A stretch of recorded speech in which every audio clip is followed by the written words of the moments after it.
എന്നാൽ ഈ സ്പിരിച്വാലിറ്റി അല്ലെങ്കിൽ മതാത്മകത ഇല്ലാത്ത ശാസ്ത്രം ഉടന്തനാണ്. ഈ നോളജ് ഓഫ് ദ ഗ്യാപ്സ് അഥവാ ഗോഡ് ഓഫ് ദ ഗ്യാപ്സ് ഭയങ്കര ഡേഞ്ചറസ് ആണ്.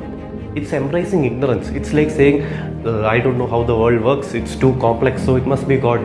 ആൻഡ് നമ്മൾ കുട്ടികളെ ഇത് പഠിപ്പിക്കുന്നു. അറിഞ്ഞുകൂടാത്ത കാര്യങ്ങളുടെ ഉത്തരം ദൈവമാണെന്ന് കുട്ടികൾ വിശ്വസിക്കുന്നു. ലപ്ലാസും ഗലീലിയോ ഒക്കെ ഇത് വിശ്വസിച്ചിരുന്നെങ്കിൽ ഇന്ന് സൊസൈറ്റി ഇത്രയും ഉയരങ്ങളിൽ എത്തില്ലായിരുന്നു. It's embracing ignorance. God is a philosophy of ignorance. Science is a philosophy of discovery. നമ്മുടെ വളർന്നു വരുന്ന തലമുറ ബ്രില്യൻ്റ് ആണ്. അതിൽ സ്പേസ് ട്രാവലിലും എനർജി റിസോഴ്സസിലൊക്കെ ബ്രില്യൻ്റ് ബ്രേക്ക് ത്രൂസ് കണ്ടുപിടിക്കാൻ പറ്റുന്ന കുട്ടികൾ ആ ഫീൽഡ് അത് ദൈവമാണെന്ന് വിശ്വസിച്ചങ്ങ് ഉപേക്ഷിച്ചാൽ ആ നഷ്ടമെല്ലാം ഹ്യൂമാനിറ്റിക്കാണ് വരാൻ പോകുന്നത്.